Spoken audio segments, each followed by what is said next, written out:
निज भाषा उन्नति है सब उन्नति के मूल, बिन निज भाषा ज्ञान के मिटत नहीं के उसूल।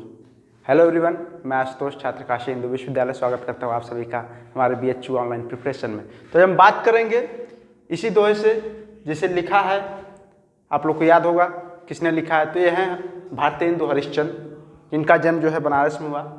और जब हम बात करेंगे आज आधुनिक काल, हिंदी साहित्य का आधुनिक काल, तो यहाँ यह नाम जो है हमें देखने को मिलता है, क्योंकि इस काल को जो है भारतेंदु से ही शुरुआत मानी जाती है कि भारतेंदु युग से जो है इसकी शुरुआत हुई है।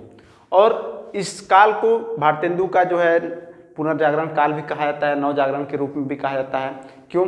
वैसे कुछ विद्वान मानते हैं कि नवजागरण काल जो है वो भक्ति साहित्य है, जहाँ पर जागरण हुआ, यहाँ पर लोगों के अंदर चेतनाएँ आई, और यह पुनर्जागरण का काल है जो ज़्यादातर विद्वान जो है 1857 की क्रांति के बाद से मानते हैं। हिंदी साहित्य में जो है इसका प्रभाव जो पड़ा है, तो यह पुनर्जागरण है। पुनर्जागरण वही होता है पुनः उठना, और यह जो साहित्य में जो है पुनः उठने की स्थिति जो है 1857 के बाद से जो है मानी जाती है। तो यहाँ पर भारतेंदु पूर्व भी बहुत से ऐसे साहित्यकार हैं, ऐसे कवि हैं जिन्होंने कुछ चीज़ें लिखी, और उनमें से जो है उस समय तक जो है ब्रज भाषा में ज़्यादा चीज़ या फिर अवधि में लिखी जा रही थी। अभी तक खड़ी बोली हिंदी के लिए जो है कार्य जो है नहीं हुआ था, क्योंकि खड़ी बोली हिंदी जो है उतनी रसात्मक, उतनी प्रिय कर्णप्रिय लोगों के लिए नहीं थी, और ये एक कह सकते साहित्यिक केवल बोली थी, उसमें रस जो है लोगों को नहीं लगता था। और कुछ विद्वान तो ऐसा मानते थे उस दौर में कि खड़ी बोली में कभी भी ऐसे रसात्मक या छंदात्मक जो है काव्य जो है लिखे ही नहीं जाएंगे, लेकिन ऐसा जो है गलत, उनकी जो बातें जो है निर्मूल साबित हुई। तो ये जो है 1857 के बाद से माना जाता है काल, आधुनिक काल। इस समय जो है जो रचनाएं होने लगी वो किस पे होने लगी, तो उसमें कई चीज़ें थी जब हम बात करेंगे। उससे पहले बात कर लेते हैं भारतेंदु पूर्व के कुछ जो है कवियों के बारे में। उनके नाम केवल आप लोग जानिए कुछ कुछ, क्योंकि एग्जाम में बहुत ज़्यादा इस पार्ट से जो है प्रश्न नहीं है। इसके बाद जब हम भारतेंदु पढ़ेंगे तो इसमें जो है क्वेश्चन ज़्यादा बनते हैं। तो यह रीवा नरेश रघुराज सिंह, इन्होंने जो है लिखा। उससे पहले रघुनाथ राम सनेही हैं, सरदार कवि हैं, गोपाल चंद गिरधर दास हैं, सेवक और रामदास ब्रज भाषा में लिखते हैं। तो ये, और इनके बाद जो है ये भारतेंदु से पूर्व थे। भारतेंदु के जब समय आता, भारतेंदु जब लेखन शुरू करते हैं तो वहाँ पर जो है इनकी रचनाओं की संख्या जो है 175 है, और काव्य ग्रंथ इन्होंने 70 लिखे हैं, जिनमें सबका नाम तो हम नहीं लिख सकते यहाँ पर, लेकिन आप लोग देखिएगा जरूर। प्रेम मालिका, प्रेम माधुरी, गीत गोविंदानंद, ये गीत गोविंद नहीं है जयदेव का, ये गीत गोविंदानंद है किसका, भारतेंदु का। होली, प्रेम फुलवारी और भारत वीरत्व जो है इनकी कुछ जो है ग्रंथ हैं और कविताएं हैं। भारतेंदु ने जो है और भी चीज़ें लिखी, हास्य लिखे, प्रहसन लिखे, प्रहसन, और फिर उसके बाद इन्होंने मुकरियाँ लिखी। मुकरियों को जो है नाम दिया आधुनिक मुकरियाँ। मुकरियाँ आप लोग को याद होंगी, ये किसने लिखी थी? ये जब हम खुसरो को पढ़ते हैं आदिकाल में, तो वहाँ पे अमीर खुसरो ने जो है मुकरियाँ लिखी थी। ये सखी साजन ना सखी पान, याद होगा आप लोग को।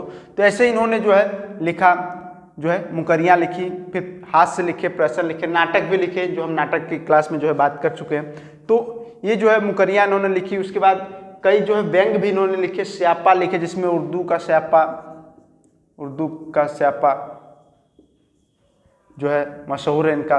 तो ये चीज़ें इन्होंने जो है लिखी। और इनका दोहा जो मैंने आप लोग को बताया, वो जो इसलिए लिखा गया क्योंकि जो भाषा है, हमारी जो भाषा, और यहाँ पर जो अंग्रेजी राज था उसका प्रभाव इस समय ज़्यादा पड़ रहा था, क्योंकि अंग्रेज जो है 1857 के बाद से तो और तेज़ी से जो है हमारा शोषण करने लगे थे।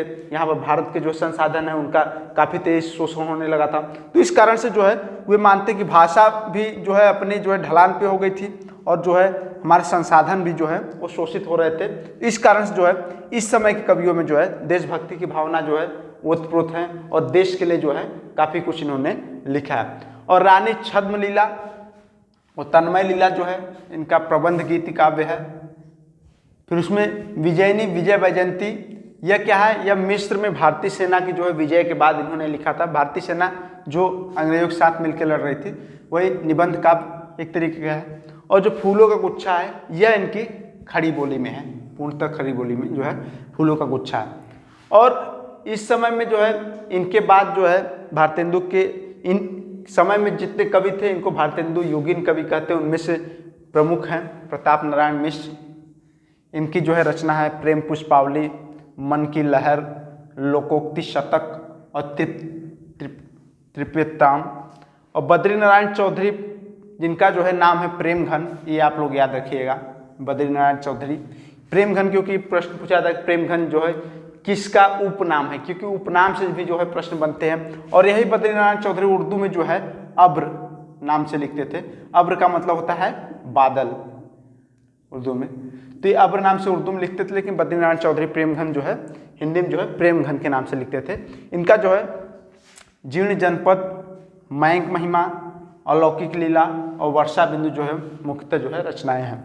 उसके बाद जो है ठाकुर जगमोहन सिंह थे। जगमोहन सिंह का जो है प्रेम संपत्ति, श्यामलता, देवयानी, श्यामा सरोजनी, ये जो है मुख्य रचनाएं जो है ठाकुर जगमोहन सिंह की हैं। और फिर उसके बाद आते हैं अंबिका दत्त व्यास। इनकी जो है पावस पचासा, हो होरी, ये जो है रचनाएं जो है अंबिका दत्त व्यास की है। और उसके बाद हैं राधा कृष्ण दास, जिनकी जो है भारत 12 मासा और देश दशा है। तो इस समय में जो है कविताएं जो है लिखी जा रही थी, वह जागरण और पुनर्जागरण की जो बात होती है, नव जागरण और पुनर्जागरण की जो बात होती है, उसके बारे में यहाँ पर जो है पुनः जागरण हो रहा था भारतीय जो साहित्य, क्योंकि बीच में जो रीतिकाल का समय आता है वहाँ पर चीज़ें जो है थोड़ी सी अंधकार में हो गई थी साहित्य की दृष्टि से, ऐसा मानते हैं लोग। तो इसलिए जो है यहाँ पर देशभक्ति के बारे में जो है लिखा जा रहा था। और जो भारतेंदु ने जो लिखा है उसमें काफ़ी कुछ देखने को मिलता है। और यही शुरुआत होती खड़ी बोली हिंदी के बारे में जो है काफ़ी कुछ यहाँ से लिखा जाने लगा। इसको नोट कीजिए, फिर हम बात करते हैं कुछ और कवियों के बारे में।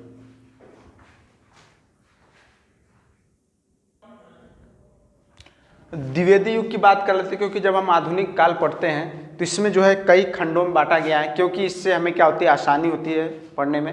तो भारतेंदु युग के बाद जो है द्विवेदी युग आता है, उसके बाद छायावाद आएगा, छायावाद उत्तर आएगा, फिर जो है प्रयोगवादी कवि आएंगे। तो उसके बारे में धीरे धीरे जो है स्टेप बाय स्टेप जो है पढ़ेंगे। तो द्विवेदी युग जो है महावीर प्रसाद द्विवेदी आचार्य जो है उन्हीं के नाम के कारण जो है इसका नाम दिया गया। और इसे जागरण सुधार काल भी कहा था, क्योंकि इस समय में जो है जो अभी तक भारतेंदु हरिश्चंद्र भारतेंदु काल में जो रचनाएं लिखी जा रही थी, अब थोड़ा एक परिष्कृत रूप से थोड़ी लिखी जाने लगी थी। और इसमें जो है मार्मिकता और भी कई चीज़ें जो है संकलित इसमें जो है की जाने लगी थी। तो डॉक्टर नगेंद्र सिंह जो है इसका काल मानते हैं 1900 से 1918 के बीच में, क्योंकि 18 इसके बाद से जो है छायावाद प्रारंभ होता है। और रामचंद्र शुक्ल इसे 1893 से 1928 ईस्वी तक जो है मानते हैं। और इसमें जो है कई कवि हैं, उनमें एक नाम है श्रीधर पाठक का। श्रीधर पाठक जो है खड़ी बोली के प्रथम स्वच्छंदतावादी कवि माने जाते हैं, इन्हें कहा गया है। और इन्हीं की रचनाएं हैं वनाष्टक, देहरादून, भारत गीत, धन विजय। और इन्होंने जो अपनी खड़ी बोली में कविताएं लिखी हैं, उनमें प्रथम कविता इनकी खड़ी बोली में है गुणवंत हेमंत, जो है इनकी कविता जो है प्रथम कविता है खड़ी बोली की जो है हिंदी में। तो जिनके नाम पे जो है द्विवेदी युग पड़ा उनको भी पढ़ लेते हैं। तो महावीर प्रसाद द्विवेदी, इन्होंने जो है कई ग्रंथ ऐसे हैं जिनको जो है अनुवादित किया, अनुदित किया है। तो उन ग्रंथों के नाम जो है, ये नाम है जिस नाम से उन्होंने अनुवादित किया, उन्हें विनय शतक भर्तृहरि।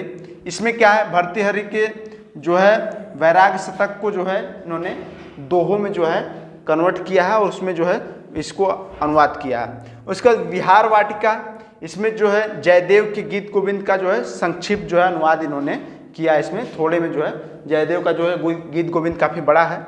और स्नेहमाला में इन्होंने भर्तृहरि के श्रृंगार शतक जो भर्तृहरि का है उसके दोहों का अनुवाद जो है किया है। और गंगा लहरी में इन्होंने पंडित राज जगन्नाथ की गंगा लहरी का जो है सवैया में अनुवाद जो है किया। तो इन्होंने अनुवाद, अभी यहाँ पे क्या चल रहा था, अभी खड़ी बोली हिंदी में प्रॉपर रचनाएं जो है लिखी नहीं जा रही थी, कहीं से किसी से आइडिया लेकर लिख रहे थे या फिर गद्यात्मक तरीके से लिख रहे थे, अभी तक ऐसा ही हो रहा था। और इनकी एक कविता है स्वर्ग और नरक ठिकाना नहीं, इनकी बहुत प्रसिद्ध कविता है जो कि अवधि मिश्रित है। और उसके बाद जो है महावीर प्रसाद द्विवेदी के बाद जो है आते हैं अयोध्या सिंह उपाध्याय हरिऔध, इनका उपनाम याद रखिएगा आप लोग, अयोध्या सिंह उपाध्याय का उपनाम हरिऔध। इन्होंने जो है रचनाएं जो कि यहाँ जो है हिंदी साहित्य जो है खड़ी बोली में जो है एक नए तरीके का काल शुरू होता है। इनकी जो प्री प्रवास रचना है, यह प्रथम जो है खड़ी बोली का प्रथम प्रबंध काव्य है, प्रथम जो है प्रबंध काव्य है यह हिंदी खड़ी बोली का। ये याद रखिएगा आप लोग, प्री प्रवास बहुत जरूरी है। और इसका जो है डेट भी आप लोग याद रख लीजिएगा, कब ये प्रकाशित हुई 1914 में, और इसके 17 सर्ग हैं। ये केवल इन सब का डेट याद रखने की जरूरत नहीं है, लेकिन ये आप लोग याद रखिए। नोट बनाते समय यहाँ पर आप लोग स्टार लगा सकते हैं, 2 स्टार लगा सकते हैं, जिससे आप लोग याद रखें कि एक प्री प्रवास जो है काफ़ी इंपॉर्टेंट है आपके एग्जाम के पॉइंट ऑफ व्यू से। और इसमें क्या है, कृष्ण के बचपन से लेके मथुरा प्रस्थान तक का जो है विवरण इन्होंने इस प्रबंध काव्य में जो है दिया है। उसके बाद परिजात है इनका अगला प्रबंध काव्य जो है 1937 में प्रकाशित हुआ, जिसमें 15 सर्ग थे। इसमें क्या है, आध्यात्मिक और सामाजिक विषयों का जो है वर्णन है उस तरीके से लिखा गया है। फिर वैदेही वनवास, वैदेही नाम जानते होंगे आप लोग, माता सीता का नाम। तो ये वैदेही वनवास 1941 में इनका जो है प्रकाशित होता है। इसमें 18 सर्ग हैं और राम के द्वारा सीता का जब निर्वासन होता है उसके बाद इसके बारे में इन्होंने वर्णन किया है। और रस कलश इनकी जो रचना है वह ब्रज भाषा में है और यह एक रीति ग्रंथ है, 1931 में जो है प्रकाशित हुई थी। प्री प्रवास जो इनकी रचना है, जो हिंदी का प्रथम प्रबंध काव्य जो माना जाता है, इसके लिए इन्हें जो है काफ़ी सम्मान जो है दिए गए। उनमें से प्री प्रवास में इन्हें मंगला प्रसाद पारितोषिक दिया गया। उस समय ऐसा नहीं था कि जो आज जो है कई सम्मान है भारत सरकार के, तो उस समय इस प्रकार के सम्मान नहीं थे, लेकिन ये बहुत बड़ा सम्मान उस समय माना जाता। तो मंगला प्रसाद पारितोषिक जो है प्री प्रवास पर इन्हें मिला था। और प्री प्रवास जो है, पहले इसका नाम प्री प्रवास नहीं था, पहले इसका नाम था वज्रांगना विलाप। ये याद रखिएगा आप लोग थोड़ा, क्योंकि जब ये फेमस है तो इसका जो पहला नाम है वो भी काफ़ी जो है लोकप्रिय रहा है। इस पे प्रश्न जो है बन सकते हैं। और इनकी जो कुछ और जो है रचनाएं हैं वो कौन कौन सी है, रसिक रहस्य, प्रेम प्रपंच, बोलचाल, फूल पत्ते, ग्राम गीत, ये सब इनकी रचनाएं जो हैं महत्वपूर्ण है, ये याद रखिए, इनको नोट कीजिए। फिर बात करते हैं मैथिली शरण गुप्त की। मैथिली शरण गुप्त उसके बाद अगले कवि हैं जो एक महत्वपूर्ण स्तंभ है द्विवेदी युगीन कवियों में, और इनकी कविताओं में जो है देश प्रेम का जो है भाव काफ़ी मिलता है। उसके अलावा इन्हें जो है आधुनिक काल का राम जो है तुलसीदास भी कहा जाता है, क्योंकि इन्होंने जो साकेत की रचना की, इनका जो काव्य है उस ऐसा माना जाता है कि रामचरितमानस के बाद जो है दूसरा काव्य जो है साकेत ही है, जिसमें जो है राम के जो बारे में जो है बात की गई है। तो इन्हें जो है इसी कारण से साकेत की रचना के कारणवश ही इन्हें जो है आधुनिक युग का तुलसी भी लोग कहते हैं। और इनकी रचनाएं से रंग में भंग, जयद्रथ वध, किसानों के बारे में, विकट भट्ट, भारत भारती ऐसी रचना है कि इसी पर जो है, इसी को पढ़ करके जो है महात्मा गांधी ने इन्हें जो है राष्ट्र कवि की उपाधि जो है इन्हें दी है। और इनके बारे में कहते हैं, जब बाद में बात करेंगे, रामधारी सिंह दिनकर जो राष्ट्र कवि दिनकर जी हैं, वे भी कहते हैं कि राष्ट्र कवि तो असली में जो है मैथिली शरण गुप्त हैं, मैं तो अभी भी डिप्टी राष्ट्र कवि ही हूँ, डिप्टी मतलब जो है सहायक रूप से। तो ये जो है भारत भारती पर इन्हें जो है राष्ट्र कवि कहा था महात्मा गांधी ने। और इनकी यशोधरा जो है, यशोधरा की बहुत मशहूर पंक्ति है, अबला है तुम्हारी यही कहानी है, आंचल में है दूध आंखों में पानी है। तो ये जो है पंक्ति जो है यशोधरा से है। और यशोधरा के जो है सखी हुए मुझसे कह कर जाते, जो गौतम बुद्ध, यशोधरा की बात होती है, गौतम बुद्ध जो है गौतम से बुद्ध बनने का जो सफ़र है उसके बारे में यशोधरा में उन्होंने जो बात की है। और जो है साकेत को लेकर जो है डॉक्टर नगेंद्र सिंह ने साकेत रचना के बाद इनको जो है जनवादी कवि कहा है, क्योंकि ये जनवादी कवि वही है जो लोगों के बारे में लिखता है, आम जनता के बारे में जो है लिख रहा हो। और उनकी जो है हिंदू जो है, पंचवटी जो है, ये सब जो है इनकी बहुत महत्वपूर्ण जो है रचनाएं हैं। और उन्होंने जो है कुछ काव्य जो है अनुवाद भी किए, जैसे उनके अनुदित काव्य हैं जो है प्लासी का युद्ध जो है, मेघनाथ वध जो है, वृत्र संहार जो है, ये सब जो है क्या है अनुदित। और इन्होंने बंगाली के माइकल मधुसूदन बंगाली में बहुत बड़े राइटर रहे हैं।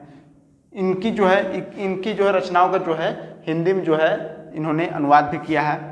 और मार्क्स की पुत्री जो है, कार्ल मार्क्स जो है, उनकी पुत्री जो जैनी पर इन्होंने जयिनी नामक जो है एक काव्य लिखा है मार्क्स की पुत्री पर। और आचार्य रामचंद्र शुक्ल इन्हें जो है सामंजस्यवादी कवि कहते हैं, जबकि वहीं पर डॉक्टर नगेंद्र सिंह इन्हें जो है जनवादी कवि जो है कहते हैं। और इनकी जो है बहुत फेमस जो है पंक्तियाँ, उनमें से हम कौन थे क्या हो गए, आओ मिलकर सोचे सभी, फिर चारू चंद की चंचल किरणें खेल रही हैं जलथल में, स्वच्छ चांदनी छिटक रही है अंबर और अवनी तल में। या फिर इन्होंने कहा है कि केवल मनोरंजन न कवि का कर्म होना चाहिए, उसमें उचित उपदेश का भी मर्म होना चाहिए। तो ये कविता को केवल मनोरंजन की स्थिति में नहीं पाते हैं, चाहते हैं कविता में जो है उस समय जो है भावनाएं चले देशभक्ति को लेकर और चीज़ों को, सामाजिक चीज़ों को लेकर, ये चाहते थे कि कविता में वो चीज़ें भी आनी चाहिए। तो ये है हमारे आधुनिक काल के जो है द्विवेदी युगीन कवियों में महत्वपूर्ण जो है मैथिली शरण गुप्त। तो आज हमने बात की इनके बारे में। फिर मिलते हैं अगली क्लास में, तब तक के लिए bye bye, take care and keep watching.